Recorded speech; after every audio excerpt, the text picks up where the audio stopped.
est-elle malade? Est-ce aujourd'hui, pouvons-nous dire, nous avons encore les hommes de Dieu capables, propres à prêcher la bonne nouvelle? C'est quoi le message de cette Église de la République démocratique du Congo?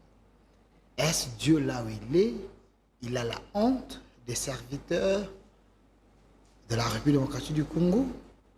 Est-ce que nous avons des pères aujourd'hui qui peuvent être comme des modèles?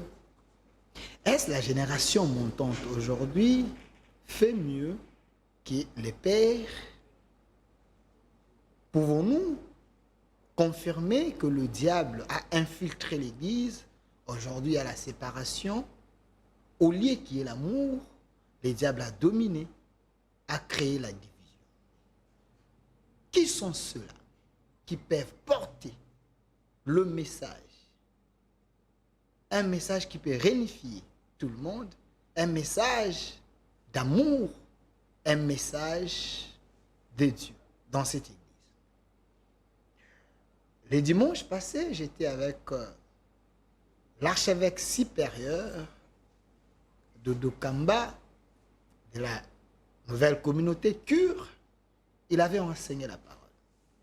Aujourd'hui, nous recevons, une fois de plus, l'évêque général, je précise bien, l'évêque général de l'Église du Réveil du Congo. Monsieur Paul David Olangi. Soyez le bienvenu. Merci, cher ami Delphin. Que le Seigneur te bénisse et merci pour cette invitation. Avec vous, nous allons parler d'un sujet important. La restauration. Le message de la restauration, c'est un message que l'Église du Congo a besoin. Vous devez le faire. Mais de quelle manière?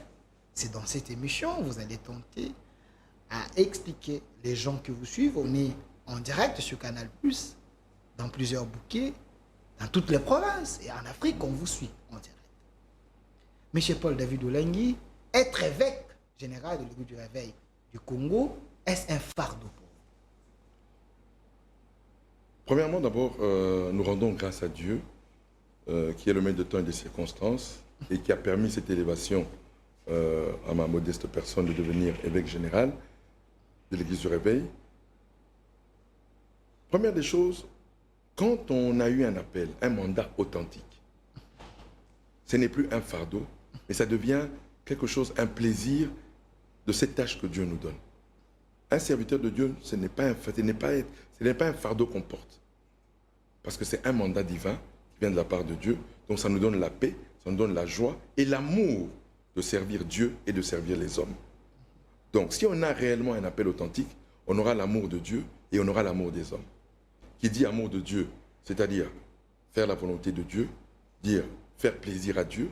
Qui dit amour des hommes, c'est d'être attentif aux problèmes des hommes et les amener à la connaissance du Fils qui permettra à ce qu'ils soient épanouis selon la parole de Dieu.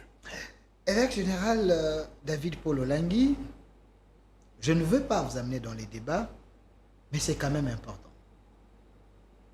Vous êtes dans RSC. Dans votre structure, pour que vous puissiez devenir évêque, ça s'est fait comment? C'est par nomination? C'est par vote de l'Assemblée ou bien comment? Non, je répète d'abord Nous revenons d'abord aujourd'hui. Il faut comprendre le contexte. Il y a eu le contexte où j'ai été désigné par le collège des fondateurs comme étant le représentant légal et l'évêque général de l'Église du Réveil. Et puis il y a désigné. Oui, désigné. Donc, parce qu'en réalité, qu'est-ce qui se passe? Choisi et nommé. On est choisi par le collège des fondateurs. Tout le monde est passé par cette procédure. C'est le collège des fondateurs qui copte leur choix et il les présente à ce que nous appelons le Conseil ecclésiastique national, qui n'est pas l'Assemblée générale en termes. L'Assemblée générale, c'est plus pour des raisons administratives. Mais chez nous, c'est le Conseil ecclésiastique national. Donc, quand le collège des fondateurs choisit par la révélation du Saint-Esprit, il désigne un évêque général à l'époque et qui devenait aussi automatiquement représentant légal, on le cooptait et puis on le présentait au Conseil national ecclésiastique. Alors, une fois présenté, l'Assemblée adoptait le choix du collège des fondateurs. C'est comme ça que celui qui m'a précédé, qui nous a précédé, qui a précédé moi, par rapport quand à l'époque c'était l'évêque général, est passé par ce processus-là. Et lui, Donc c'est pas nouveau dans non. par rapport à votre Et cas. puis lui, en plus, lui n'a jamais été membre de l'Église du Réveil. C'est Vous, ça. vous parlez de l'archevêque supérieur de Dokam. Oui. Il n'a jamais été membre effectif de l'Église du Réveil du Congo. Mais comme les pères, les collèges des fondateurs peuvent prendre tout homme, toute femme qui inspire de manière spirituelle la société, ils ont ce pouvoir d'aller choisir, de désigner même quelqu'un à l'extérieur même de l'Église du Réveil. Et c'est le cas de lui n'a jamais été membre effectif, ni membre fondateur. Ok. Et les collèges fondateurs l'avaient désigné, et l'a coopté, l'a choisi, et l'a présenté au Conseil ecclésiastique national. Et c'est là où tout le monde l'avait adopté, tout le monde l'avait coopté. Alors, ça on a compris, hein, c'était Voilà. juste les arriérés du public, hein, Voilà, parce qu'on voilà, le suit voilà. un peu partout. Même le cas du général Soni, lui aussi. Les patriarches sunnites. Oui, lui aussi. Et même l'archevêque général. Tout c'était comme ça. Le collège fondateur l'ont désigné et puis ils l'ont présenté au Conseil national, le Conseil ecclésiastique national. C'est ainsi qu'ils ont été, on les a. C'est-à-dire que le choix du collège fondateur, d'office, le Conseil ecclésiastique national adopte. Donc votre titre, ce n'est pas un bien mal acquis. Non, pas un bien mal acquis. Et comme je dis, aujourd'hui, là, et j'aimerais beaucoup parler de ça pour montrer que réellement, il y a déjà eu restauration au sein de notre Église par ce qui s'est passé. Ok. Si on ne voit pas la restauration là, je crois que là, les gens sont de mauvaise foi. J'ai été désigné représentant légal, évêque général. De la Mais- manière que tout le monde... Oui, que tout le monde était passé. Mais après, quand on m'a dit non pour l'interface avec l'État, on n'a pas voulu votre représentation. Moi, je n'ai pas cherché à savoir, à me battre ou à chercher, parce que j'ai le fruit de l'esprit. Le fruit de l'esprit, ce n'est pas un titre. Le fruit de l'esprit, c'est de servir Dieu. On sait que se sont battus, ils n'ont pas le fruit de l'esprit. Mais ils n'ont pas le fruit de l'esprit. Quelqu'un qui est réellement un enfant de Dieu ne peut pas diviser l'Église. Il peut même pas, il ne peut pas être même à la base de la division de l'Église. Donc il y avait les gens qui étaient à la base de la division de l'RSC ou de l'Église. De l'Église du Réveil du Congo. Ok. Que je parle. Je dis, c'est ça que je suis en train de dire. Ça veut dire que si tu sais comment tu es arrivé à ce poste, comment on t'a désigné, et on t'a retiré leur confiance. Là, moi, je dis, merci les pères, vous m'avez retiré ma confiance, je me retire pour la gloire de Dieu. Donc, sincèrement, je ne vais pas vous amener sur ces terrains-là Voilà. parce que nous avons un message important sur la Voilà. restauration. Alors, je parle Mais- même de la restauration. La s'il vous restauration, plaît, c'est quoi? Attendez Excuse-moi d'abord. d'abord. Attendez d'abord. S'il vous Laisse-moi plaît. terminer, S'il sinon vous je vais plaît. perdre le fil du pied. La restauration, c'est quoi? C'est d'avoir accepté de sacrifier cette représentation légale pour l'intérêt de l'Église. C'est déjà une restauration. Pas de problème, c'est Oui. le sujet d'aujourd'hui. Ouais. Mais j'aimerais que nous puissions vider d'abord les arriérés. Vous dites toujours les pères, ils ont été inspirés par l'Esprit Saint, ils nous ont choisis ainsi de... C'est comme si l'Église du Réveil du Congo, ce n'est plus l'Église de Jésus-Christ, ce n'est plus l'Église de Dieu, c'est l'Église des individus, des gens, 2, 3, 4 personnes, ils peuvent se réveiller un bon matin, ils décident, ils prennent l'un à gauche, l'autre à droite, ainsi de... Comment tester leur spiritualité qui réellement c'était Dieu On teste la spiritualité d'une qui les personne. avait dit. On teste la spiritualité d'une personne quand la personne d'abord ne veut pas détruire l'Église et elle veut chercher un consensus. Si les pères n'avaient pas cherché un consensus, je te dirais oui, c'est autre chose. Mais non, jusqu'à la dernière minute, jusqu'à la veille de la destitution, les pères se sont humiliés pour le rencontrer, pour parler au sujet des griefs qu'on tenait contre lui. Et la première grief, et la seule pour laquelle moi j'ai même accepté d'accepter la désignation, c'était qu'il avait falsifié le statut. C'est une faute grave qui doit être sanctionnée. Bon, Alors, on n'a pas voulu même le sanctionner. Je veux on a pas voulu, vraiment réveiller les démons, non, nous parlons, c'est ça que je suis en train de dire, je reviens. C'est pour dire que je refute que l'Église appartient à 3-4 personnes. Ça, je refute. Je refute. Parce qu'on mais avait vous laissé... êtes le fruit de ces 2, 3, 4 personnes. Je ne suis pas le fruit de ces 2-3-4 personnes. Mais c'est eux qui vous ont amené là où vous êtes aujourd'hui. Je dis- C'est eux les faiseurs d'évêques et... Je dis ceci. Je dis ceci. Le collège de fondateurs, nous parlons bien de collège de fondateurs. Les collèges de fondateurs. Ils sont nombreux, mais il n'y a que 3 personnes qui décident. Non, ils ne sont pas nombreux. Ils sont nombreux. Ils ne sont pas. C'est pas 3 personnes qui décident. Ils sont nombreux, les autres, ils sont en vie, mais il n'y a que 2, 3 personnes qui C'est ça prennent que les devants. je dis. Oui, oui. Nous disons ceci.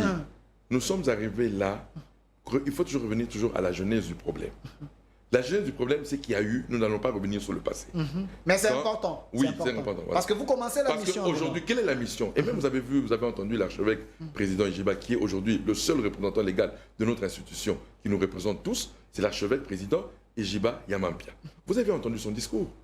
Il est allé vers tous les pères fondateurs pour leur dire maintenant, revenez dans la maison. Vous étiez peut-être découragés, mais il est temps maintenant que vous reveniez dans la maison. Beaucoup sont restés dans leur maison et ils ont rejeté la maison ERC. Mais aujourd'hui, l'archevêque président... président... Parce que la maison ERC est devenue sale. Mais qui n'a pas connu des problèmes? Est-ce que nous sommes les premiers? C'était comme une messe écuménique.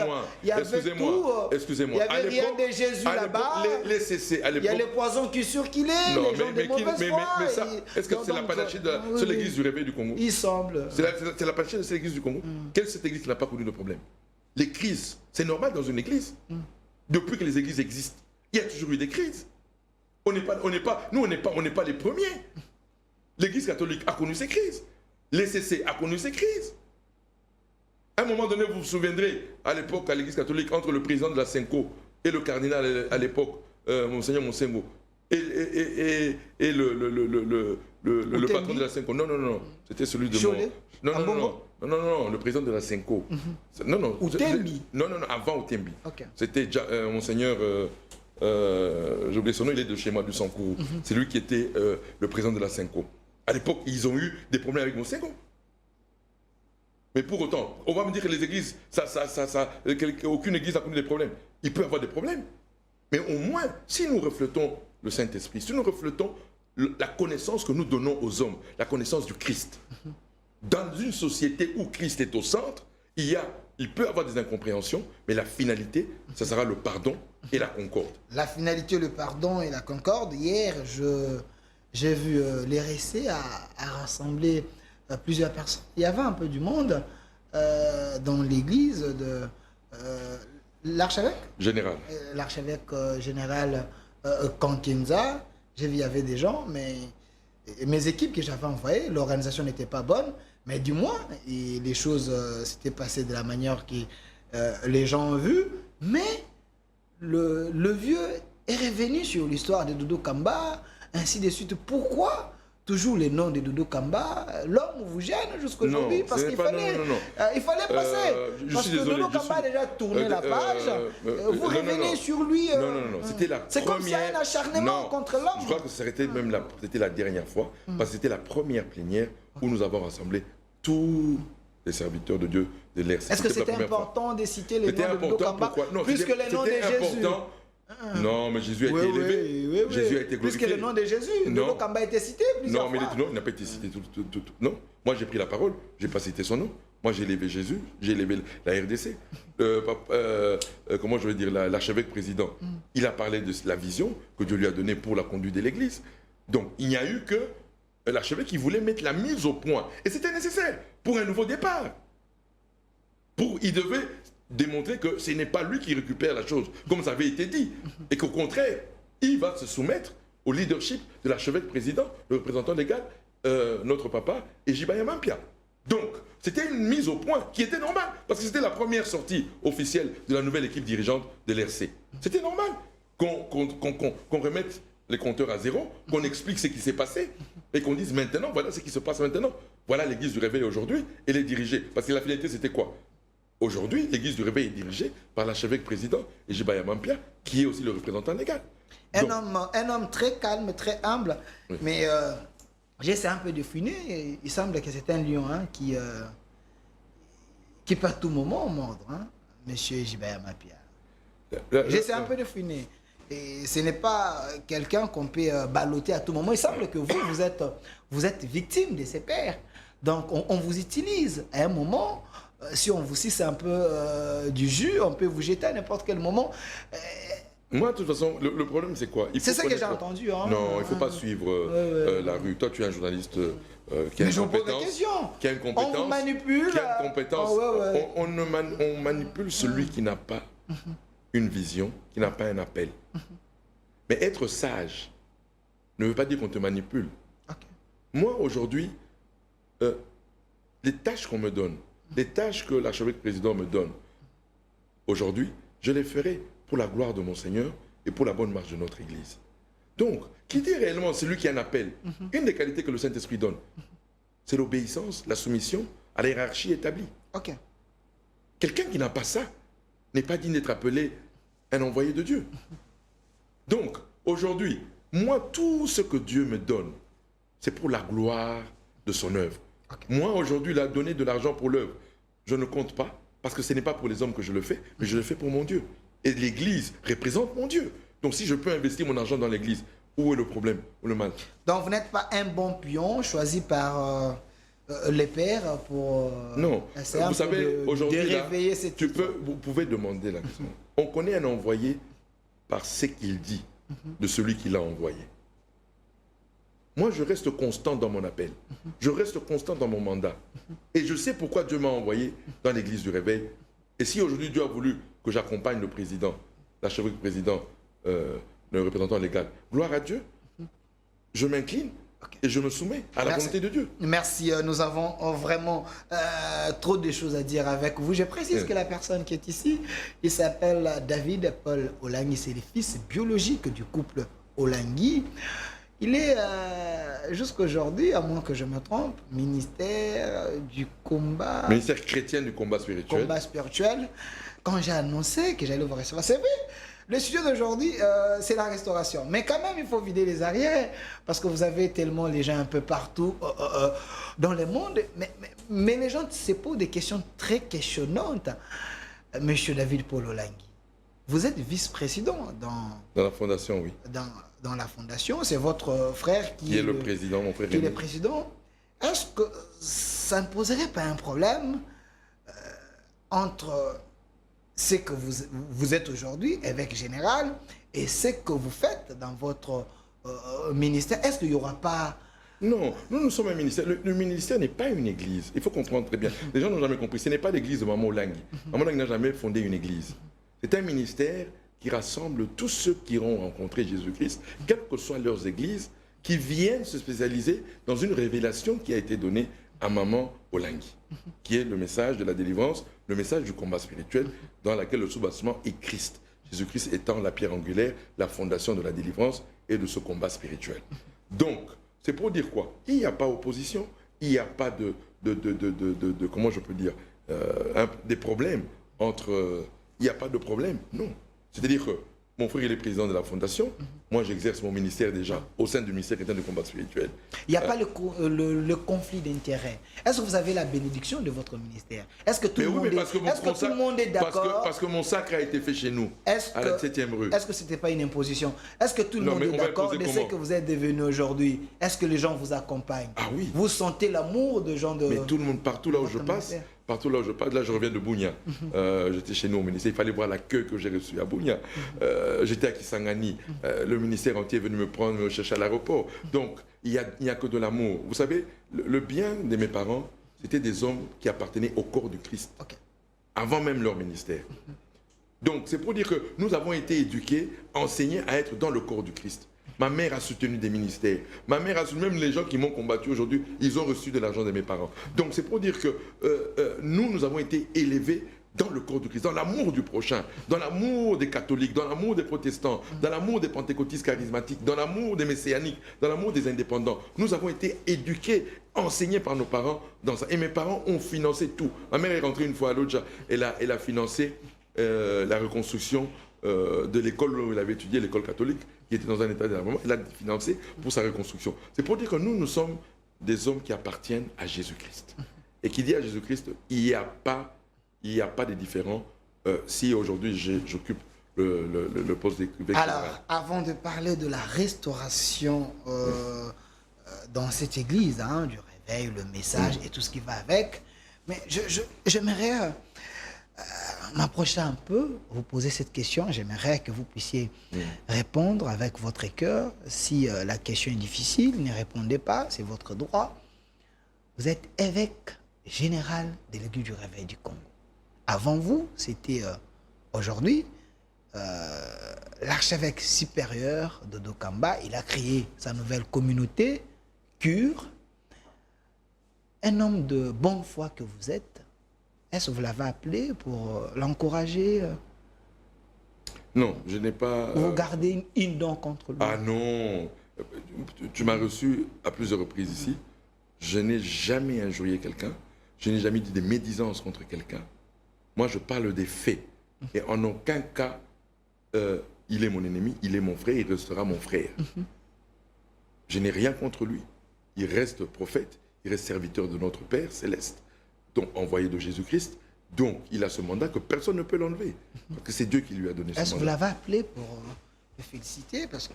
Non, je ne félicite pas. Ou soit l'encourager. Je ne félicite parce pas. que Je ne peux pas encourager. Vous tous, vous faites je ne peux pas l'œuvre de encourager. Dieu. Non, on ne fait pas l'œuvre de Dieu dans la rébellion. Vous dites? On ne fait pas l'œuvre de Dieu dans la rébellion. Cure, c'est la rébellion? C'est la rébellion. Je vais te dire une chose. Je vais te dire une chose. Le jour où nous étions membres de l'église du plein évangile, du célèbre pasteur Chibambe de Kitambo, où mes parents étaient des diacres.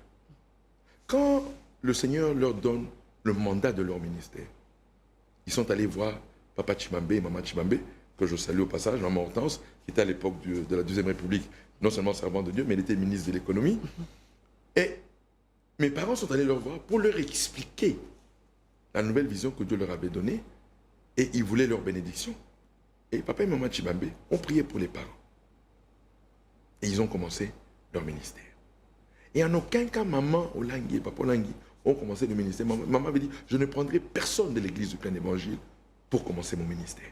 C'est le cas avec Je reviens maintenant. Si quelqu'un, quand je dis quelqu'un, quand tu veux t'appuyer sur une structure que tu as trouvée, si réellement il venait de Dieu, il aurait empêché à tout celui qui est membre de l'RC d'adhérer à sa plateforme. Donc il a débauché certains pasteurs de l'RSC. Mais c'est quand il les a appelés. Qui sont aujourd'hui dans cette communauté culte. C'est ce que vous pensez? Et c'est la vérité.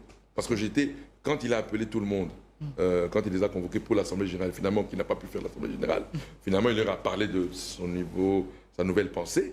Beaucoup ont été surpris et beaucoup ont refusé aussi. La nouvelle vision des dieux. Non, je n'appelle pas ça une vision de Dieu. Pure. Je n'appelle pas ça une vision de Dieu, j'appelle ça, c'est sa plateforme à lui. Vous avez demandé à Dieu si cette histoire n'est pas de Dieu. Vous êtes l'homme spirituel. C'est ça que je dis. Au lieu de critiquer, avez-vous posé la question à Dieu? S'il vous plaît, avez-vous posé la question à Dieu? Est-ce que notre frère Dodo Kamba fait?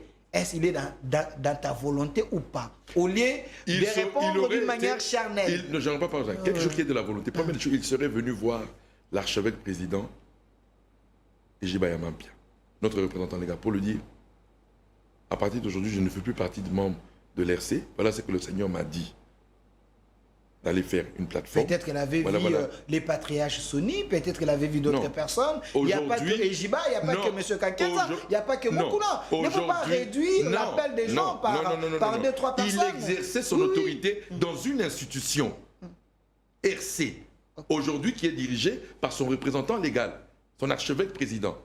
Donc, s'il voulait faire une nouvelle plateforme, du reste, à ce que nous sachions, il est toujours membre de l'RC. Donc, il devait venir, logiquement, pour dire, voilà, moi je prends congé de vous. C'est ça un homme de Dieu. C'est ça qui prouve l'humilité de la grâce du Saint-Esprit. Est-ce que vous n'êtes pas jaloux de son appel? Mais jaloux, de la manière que Dieu l'utilise. Moi, je vais être jaloux. J'ai l'impression... Excuse-moi. Attends, moi, j'ai l'impression que vous le considérez comme votre adversaire. Jaloux, attends un peu. Jaloux comment? Moi-même, là, je ne parle pas de l'RC. Si je parle de la Fondation Laguiwocho, je suis dans 53 pays dans le monde entier. 180 sièges. Aucune institution chrétienne d'origine congolaise aujourd'hui est plus que le ministère chrétien du combat spirituel. Vous avez trouvé une histoire que vos parents fournissent les efforts, mais Dodo Kamba lui-même a commencé son histoire avec Dieu, il a les églises partout. Mais non, vous êtes l'héritier. Non, tu as parlé de jalousie. Vous êtes l'héritier, lui n'est pas héritier. Lui, il a commencé la vision, aujourd'hui il évolue. Tu as parlé de jalousie.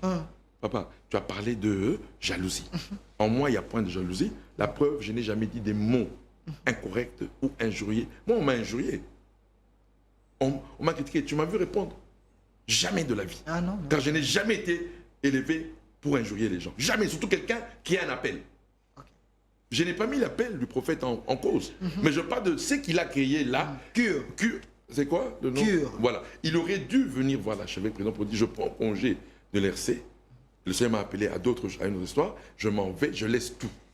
Il était empoisonné, à ce que je sache, à moins que je me trompe, par cet entourage-là. Donc, c'était devenu un milieu un peu compliqué. Et s'il n'était pas venu, peut-être c'est pour préserver sa vie. On évolue. Monsieur évêque général David Paul Olangui, parlons de la restauration dans l'église. Un message important. Quelles sont vos ambitions pour cette église du réveil de la République démocratique du Congo? Est-ce vous pensez mettre tout le monde à genoux, commencer à les enseigner les ABC de la parole pour que nous puissions atteindre la bonne restauration ou comment? Alors, premièrement, hier, c'était la première plénière de notre église depuis que le commandement a été pris par l'archevêque président représentant légal Ejibaya Mampia. Et je vais aller selon ce qu'il nous a déclaré hier. En ce qui concerne l'église, la première des restaurations qui sera son cheval de bataille, c'est d'abord de ramener l'unité dans notre église. Okay. Ça, c'est le premier. Il s'est engagé. Le discours a été le rassemblement, l'unité, dans la diversité. Parce que nous sommes unis, nous, dans l'église du réveil, mais chacun avec sa particularité. Mais qu'est-ce qui nous unit? C'est Jésus-Christ. Alors, l'unité, cette unité-là, quelqu'un qui se réclame de Jésus-Christ, quelles que soient les blessures qu'il a eues, quels que soient les problèmes qu'il a eus, quand on a réellement Christ, par la puissance du Saint-Esprit en nous, le pardon fait partie de notre package. Et il a exhorté tout le monde, sans exception, tous les pères aussi qui sont partis. L'heure de la restauration a sonné. Je vous tends ma main d'association, revenez, c'est votre église. Donc, je crois que nous irons au sommet de l'unité, où nous allons rappeler tous les... Et il a fait la preuve. D'ailleurs, même avant même cette plénière d'hier, il est allé lui-même, il s'est déplacé. Il est allé voir le général Soni, qui est une des grandes figures de notre église. Un modèle, hein, jusqu'à aujourd'hui. Il est allé... Incontournable. Il est allé le trouver. Il est allé voir l'évangéliste, un de nos pères, Kizamina. Aussi, il est allé le voir chez lui. Donc, c'est pour dire que dans la tête de notre président, archevêque président, de notre représentant légal, l'unité sera son cheval de bataille. Et il va commencer réellement par rassembler d'abord. Parce que s'il n'y a pas d'unité des pères, nous allons faillir. Donc voilà pourquoi il est important aujourd'hui de rassembler tous les pères pour éviter ce langage de dire il y a 2 ou 3 personnes qui décident alors qu'il y a encore des pères qui sont vivants. Et nous croyons que dans la pensée de l'archevêque, tout le monde va revenir parce que c'est l'heure de la restauration de l'église. Donc première restauration, ramener tous les pères dans l'église, ramener aussi tous nos frères et sœurs serviteurs de Dieu qui nous ont quittés, qui sont partis ailleurs, ils ont fait des plateformes. Il sera question de ramener toutes ces plateformes au sein de l'église du réveil du Congo. Donc, je crois que ce sera la première des restaurations que nous allons faire. Une fois cette unité acquise, que nous croyons fermement parce que nous sommes dans le temps de cette unité, il sera question aussi maintenant de donner à ces serviteurs de Dieu une éthique du réveil. Parce qu'une éthique du réveil qui veut dire quoi? Une théologie du réveil. Une pensée du réveil. Vous n'avez pas une université, contrairement aux gens des protestants, l'église catholique. Mais vous nous donnez combien d'années? Vous allez fabriquer ça seulement comme ça dans vos chambres, excuse-moi. Ou ça se fait comment? Excuse-moi un peu. L'église protestante... Vous prenez trop de risques avec cette église. Attends-moi, excuse-moi un peu. L'église protestante est arrivée dans ce pays en 1878. À Palapala. Les premiers missionnaires protestants sont arrivés en 1878. Quand est-ce qu'ils ont créé leur université? Après plusieurs années, si pas 3-4 décennies, après qu'ils ont construit leur université. Mais nous, on n'a même pas... On va fêter nos 40e anniversaire. On n'a pas 40 ans d'existence dans la pratique. Mais dans le forme juridique, c'est en 2003 que le président Joseph Kabila nous a donné notre personnalité juridique. Donc on n'a même pas 21 ans. Mais pourquoi vous êtes si dur avec nous? Si des hommes et des femmes qui sont venus dans ce pays, l'église catholique est arrivée, les premiers prêtres jésuites, le père Van Zektoven, il est arrivé ici en 1894. C'est eux qui ont formé Kisantu, la mission de Kisantu.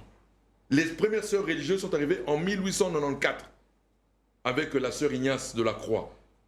Mais quand est-ce que l'église catholique a construit l'université? Monseigneur Julien est venu en 1956. On a construit l'université. Après combien d'années? Plus de 60 ans d'existence au Congo. Mais nous, papa, on n'a que 21 ans. Et ils avaient l'appui du pouvoir colonial pour construire cette université. Vous aussi, vous avez l'appui de la présidence. On vous voit sûr qu'il est dans le couloir de la présidence, là, nuit et jour. Surtout à l'RSC, on vous voit souvent là-bas. Donc, vous avez des fonds. Je peux te dire qu'il y a beaucoup. Vous avez des fonds. Il y a beaucoup. Plus, c'est vous. Non. On vous voit un peu dans le couloir là, de la présidence. Mais jusqu'aujourd'hui, depuis le vous avez les entrées. Depuis le pouvoir colonial, quelle est l'église qui bénéficie plus de l'argent de l'État? C'est l'église catholique, même jusqu'aujourd'hui. Vous dites? Jusqu'aujourd'hui. L'église catholique? Mais oui. Le président, que je salue au passage ce soir, a donné à l'église catholique 49 millions de dollars. 49 millions? 49 millions de dollars. Bon, parce que c'est la grande église. Hein, mais c'est ça que je dis. C'est pour dire que l'église mère, vous tous là, vous êtes. C'est pour dire quoi? C'est pour dire quoi? Soyez patients avec nous. Si aujourd'hui, vous croyez vraiment que tous les leaders spirituels de l'église du réveil n'ont pas eu la pensée d'avoir une université? Ils en ont. On a des professeurs éminents. Il semble que vous êtes mal organisé. Vous, l'église du réveil. Mais Pourquoi? Parce que si vous regardez la vie des pasteurs, ils ont les immeubles, ils ont 5 voitures, 10 voitures. Mais si vous étiez organisé, une seule voiture peut construire, 2 voitures peut construire.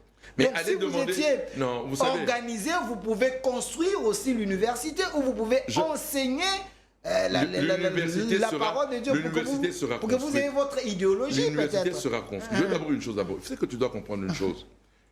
L'IRC, ce sont des hommes et des femmes qui ont construit leur communauté avant de se rassembler pour être unis et avoir une personnalité juridique. Mais allez voir ces communautés. Ils ont des écoles, ils ont des hôpitaux. Mais d'une manière dispersée. Mais c'est ça que chacun enseigne Jésus à sa manière. Non, je parle d'abord. Chacun enseigne Jésus à sa manière. Ça devient une mission impossible. Je parle d'abord du social. Chaque communauté a instauré le social dans son église. Aujourd'hui, la plupart des églises du réveil ont des écoles. Ils ont des hôpitaux. Mais maintenant, nous voulons l'unité. L'unité doit aussi se faire maintenant au sein de l'église du réveil. Maintenant, ce que nous voulons, oui, on est peut-être indépendants dans nos communautés. Comme nous avons le ministère chrétien du combat spirituel. Nous avons des écoles un peu partout dans la République démocratique du Congo. Nous avons des hôpitaux. Mais maintenant, il est question aussi maintenant de soutenir l'église du réveil qui aura non seulement une école à elle, des hôpitaux à lui, et aussi une grande université. Est-ce que ça, ce n'est pas de la poudre de ça? Je vais vous dire une chose. Il ne faut pas tomber dans les promesses irréalisables. Non, ces problèmes sont réalisables. Pourquoi? Nous sommes un partenaire de l'État. L'Église du Réveil est un partenaire de l'État.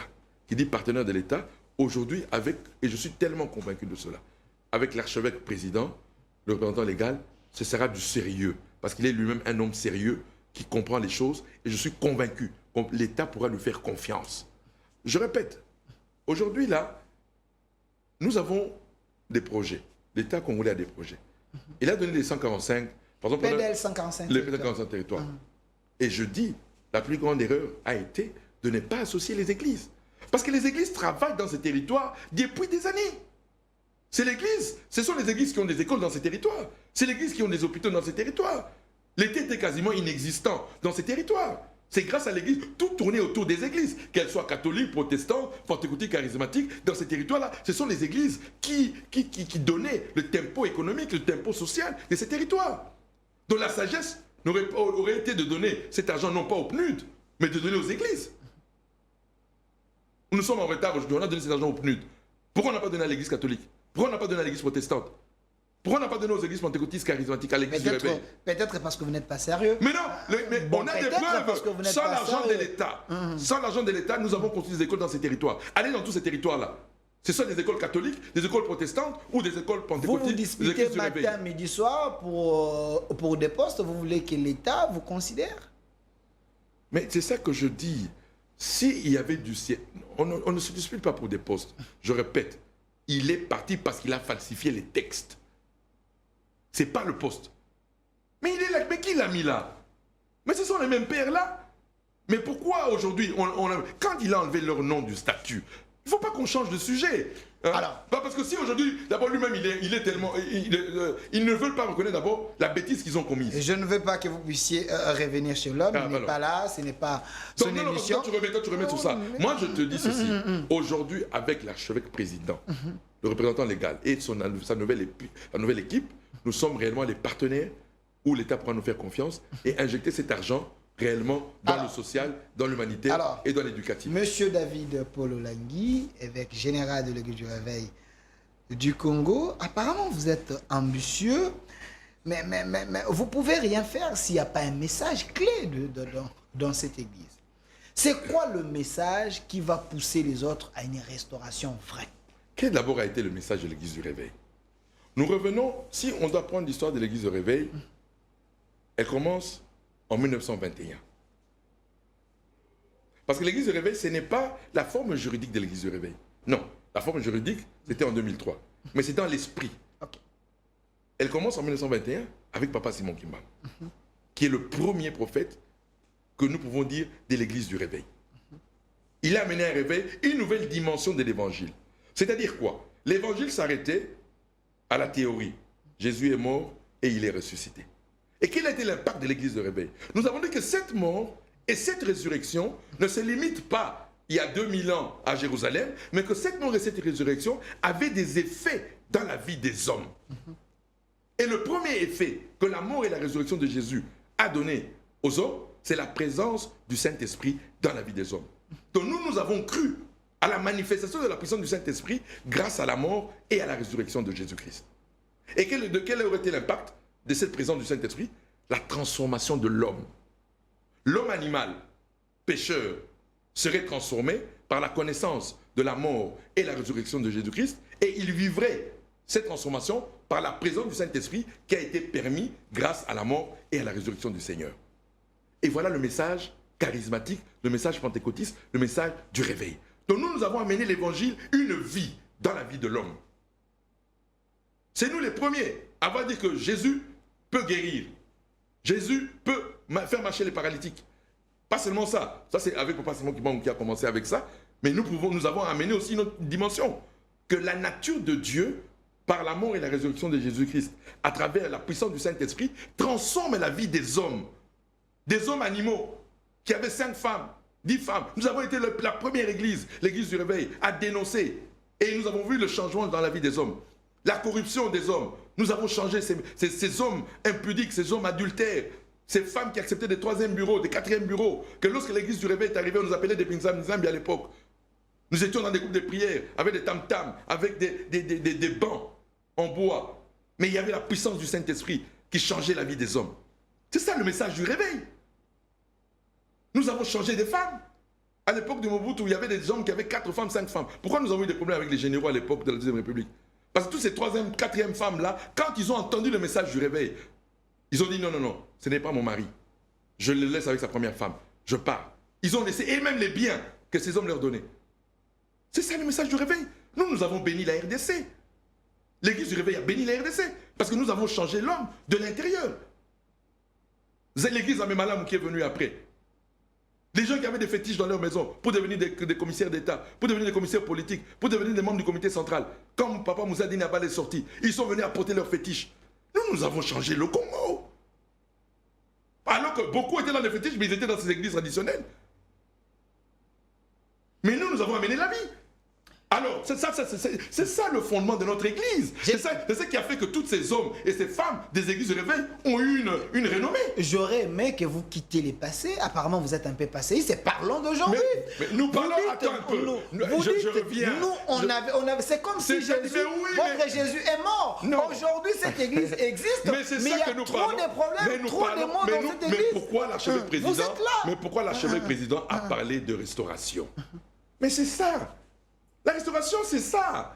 Revenons à notre message qui a fait de nous une renommée, qui a fait de nous que cette église devienne une confession religieuse, qui a fait que cette église aujourd'hui soit respectée. C'est parce que nous avons béni la nation. Comment revenir à cela au moment que vous n'arrivez pas d'abord à identifier les portes, le mal, les gens qui ont détourné cette église sur la bonne voie? Mais ils sont avec vous jusqu'à aujourd'hui. Ces gens, ils sont avec vous. Comment vous voulez changer des choses avec le même mal? Quel est le premier message de la chrétienté?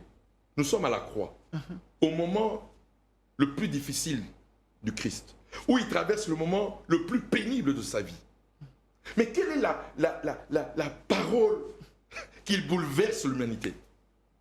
Père, pardonne-leur, car ils ne savent pas ce qu'ils font. Si Jésus-Christ, qui est le Saint des Saints, papa, a demandé qu'on nous pardonne, nous sommes qui pour refuser le pardon à tous nos aînés peut-être qui ont commis des erreurs? Moi, je suis qui pour ne pas les pardonner? Les pardonner, oui, mais les mettre à côté, non, les laisser quand certaines personnes continuer. Non, Dieu, oui, attends un peu. pardonne. Pourquoi quand Dieu nous pardonne, il ne nous met pas à côté? Pourquoi quand Dieu nous pardonne, il l'efface? Parce que Dieu croit que le pardon produit la vie. Le pardon produit la restauration. Le pardon produit... Quand tu donnes de l'amour... Moi, je connais un des aînés. Je vais donner ce témoignage pour attester cette Sentez-vous à l'aise. J'ai un des aînés. Si mes parents ont connu la vie de prière, c'est cet aîné-là, dans la foi. Il s'en formait avec mes parents de 6h à minuit. C'est un monsieur qui est arrivé ici de Sokatanga Natal. Dieu lui a dit, on a connu des serviteurs puissants dans cette nation. Il ne connaît personne à Kinshasa. Dieu lui dit, quitte ton Katanga Natal. Viens au Pongabi. Commence. Ah. Il commence le premier jour, deuxième jour, troisième, un mois après. Il y avait plus de 50 000 personnes au Pongabi. Et j'étais tellement fier de cet homme que je l'ai vu à côté de mes parents. Et un jour, je vais le voir chez lui. Il était sous. Il était sous avec le lotoko. 500. Le Seigneur me dit, j'avais la mère de mes enfants à mes côtés. J'ai dit, non, ne regarde pas ça, sortons. Et j'ai dit à mon père, papa, écoute, je viens mercredi à la maison. Il dit, je viendrai. Je viendrai avec mon ange gardien. Une petite fille avec qui il était. Je viendrai avec mon ange gardien. Il vient mercredi à la maison. La mère de mes enfants a préparé la table. Papa, alors j'ai commencé maintenant à donner le témoignage de ce père à la mère de mes enfants en disant, regarde, ce papa que tu vois là, c'est lui qui a formé maman et papa Olang dans la prière. Et à la fin, le Saint-Esprit nous dit, on n'avait pas 2 voitures, on n'avait pas 3 voitures. Je commençais ma vie à peine.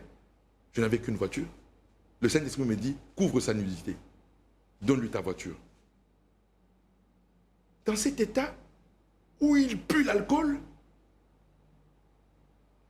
et Dieu me dit, bénis-le. Je prends ma voiture et la clé, je dis, papa, tu es venu à pied, rentre avec ma voiture. Je n'ai pas attendu ce papa qui était bien avant. Non, je l'ai béni dans sa faiblesse. Je l'ai béni dans sa nudité. Et l'amour que Jésus nous a appris réellement transforme les cœurs. Il est... comme je peux parler en lingala, ma sang est sili. Je croyais que je n'avais plus de fils dans cette ville. Tous mes gens m'ont quitté. Tous mes fils m'ont abandonné. Mais voilà où Dieu va me susciter un fils. Et il m'a béni. Il dit, mets-toi à genoux, je vais prier pour toi. Je vais prier pour toi. Si on parlera des hommes de Dieu dans cette nation, tu feras partie de ces hommes de Dieu. Et je te demande de venir, je t'honore. Le 40e anniversaire de mon ministère, c'est toi qui vas prêcher. Il a invité toute sa communauté, de tous ceux qui l'avaient abandonné, à son 40e anniversaire. Il n'a pas prêché. C'est moi qui ai prêché ce jour-là. Et il m'a dit, c'est une leçon que tu m'apprends. Dans la faiblesse, tu t'es comporté comme Jésus. Jésus ne nous a pas jugés dans la faiblesse. Moi qui ne connais pas mon témoignage, tu connais mon témoignage. Si Dieu devait me juger par rapport à mes parents, moi je ne parlerai pas de sa part. Mais Dieu ne juge pas à travers les ténèbres des hommes. Dieu a un plan pour ses élus. Donc les aînés qui sont tombés aujourd'hui, le seul rôle que nous avons, c'est de les respecter, les honorer, les pardonner et leur montrer de la compassion. On n'a pas à les juger, on n'a pas à les condamner, on n'a pas à les écarter, parce que même un vieux qui est blessé peut m'aider, il peut m'aider. Est-ce que s'ils sont dans l'inconscience, s'ils continuent dans leurs bêtises, il faut toujours les garder dans l'église, ou soit les pardonner, oui, mais s'ils sont conscients, ils retournent sur la bonne voie, vous continuez avec eux. Mais s'ils restent dans leur bêtise-là, vous voulez suivre l'église de Dieu? Non, non. Écoutez-moi très bien, mon cher ami Delphin. Qu'est-ce que Jésus-Christ avait dit? À moi la rétribution. C'est pas aux hommes. Parce que même toi là qui critique là, Delphin là. Je ne critique pas, je vais te poser des questions. Même toi qui les juge. On nous suit partout. Non, même toi qui les juge. Moi je questions. pose toujours la question celle-ci. Tu peux écarter quelqu'un quand tu as atteint 100% de perfection, quand je pose à tous les serviteurs de Dieu, je pose à tous les hommes de Dieu, à tous les enfants de Dieu, catholiques, protestants, pentecôtistes, que celui qui atteint 100% de perfection, qu'il lève son doigt. Il n'y a personne qui va lever son doigt. Dans ce cas, c'est-à-dire quoi? Au contraire, Jésus m'a dit quoi? Quand vous voyez quelqu'un dans le mal, première des choses, allez le voir, conseillez-le et priez pour lui. C'est tout. Moi, je sais ce que mon maître m'a dit. Je le conseille et je prie pour lui. Mais Jésus ne m'a pas dit, écarte-le, mets-le de côté. Merci. Alors, parlons de votre mandat et de la mission de votre mandat. La RDC, c'est un grand pays. Comment comptez-vous commencer vos premiers pas? Parce que votre mission commence, vous avez maintenant le mandat. D'abord, nous rendons grâce à Dieu maintenant que tout est clair. On n'a plus de problème au niveau de la justice. Tout a été, le Seigneur nous a réellement honorés. Aujourd'hui, je peux rassurer à tous les membres de l'Église du Réveil que l'Église maintenant est en marche. Nous avons l'archevêque président, représentant légal Ejiba Yamampia, qui a pris le commande de notre Église.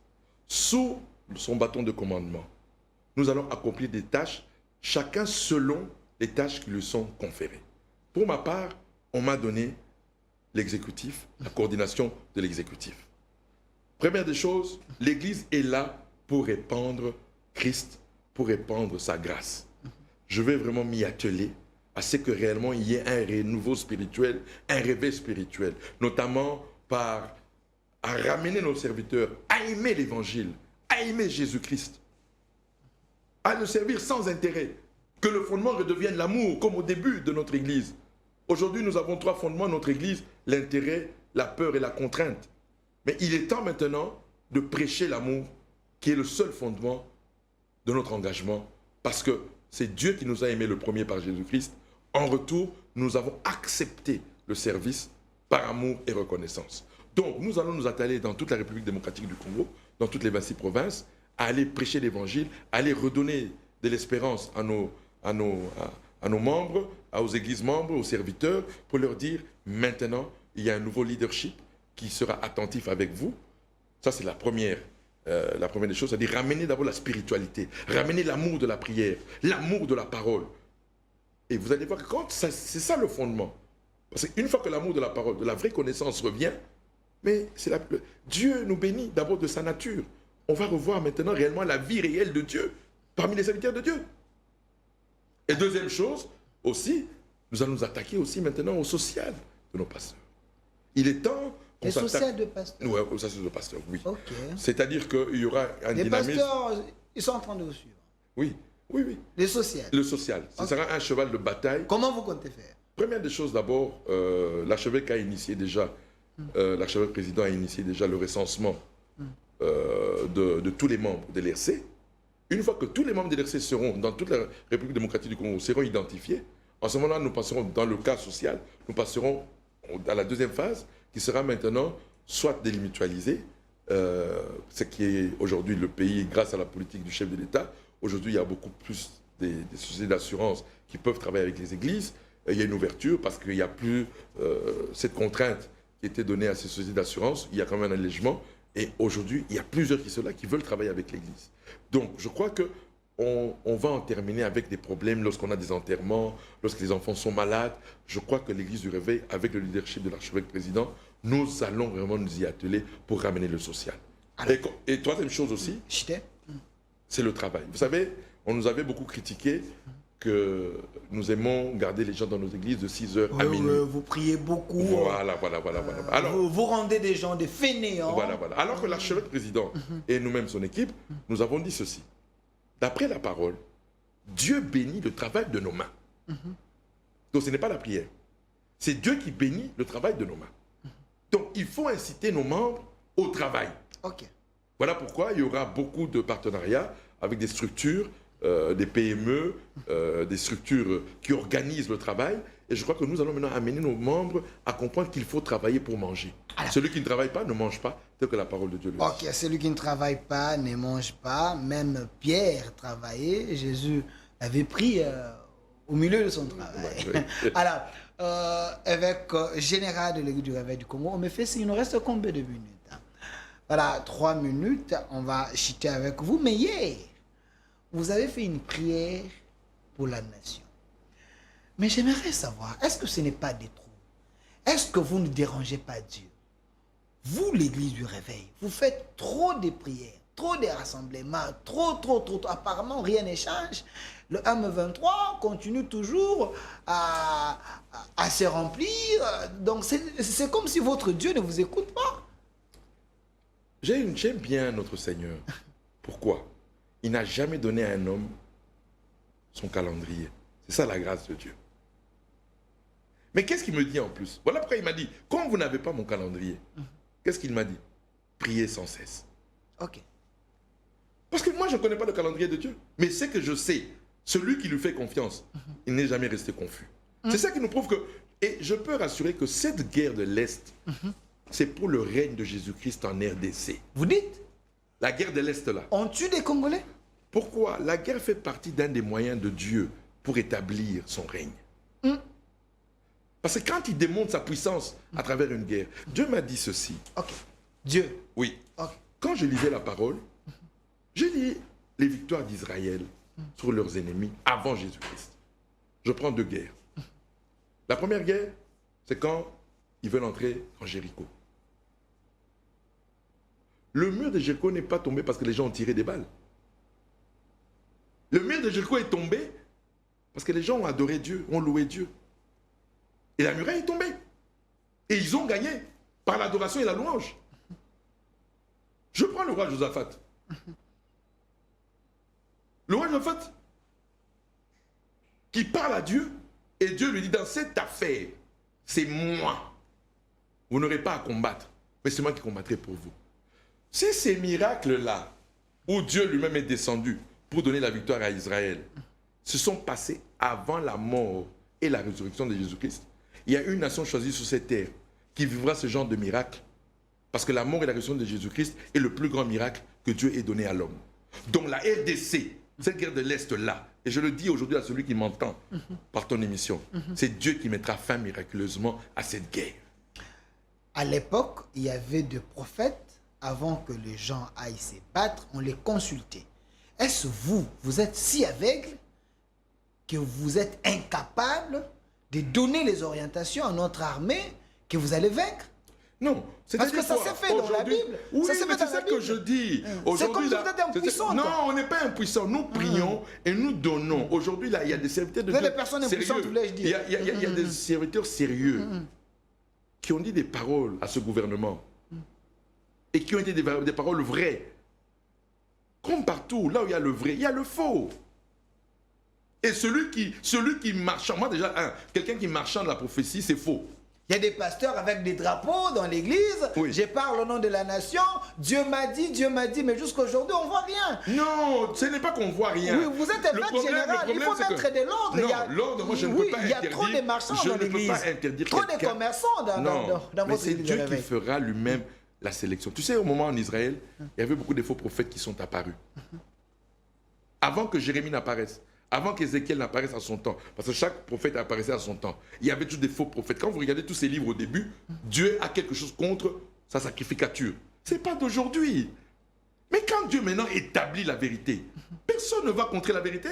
Et Dieu, avec aujourd'hui la nouvelle équipe que le président, l'archevêque président dirige, il y a du sérieux, il y a de la vérité. Merci. Et vous allez voir. Merci, on est à la fin. Je vous donne le mot de la fin, mais j'ai lu quand même une information qui vient de Tombé, c'est le journaliste John Kitinde de Kin 24. Il a tweeté: le cardinal Ambongo, en partenance pour Rome, a été traité ce dimanche 14, 4 mois, à l'aéroport international d'Njili, comme tous les autres passagers ordinaires. L'accès au salon VIP lui a été hermétiquement fermé. Et ce n'est pas une humiliation face à ces grands hommes de la RDC cardinal? Il est habitué à ces luxes et ses pouvoirs l'humilient comme ça.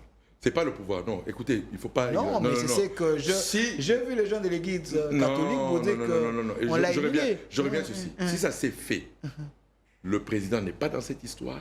Si le président ne voulait pas honorer l'église catholique, il n'aurait pas donné 49 millions de dollars à l'église catholique. Aujourd'hui, moi, je dis toujours aux gens, les atalaks vont nous tuer. Les atalaks, vous savez c'est qui? Les atalaks sont les dialogistes. Les gens qui sont les atalaks qui veulent faire mieux que le président lui-même. Parce que si le président écoute ça, chrétien qu'il est, bon chrétien qu'il est, et de ce quoi, maman Marthe est catholique, elle n'acceptera pas cette humiliation.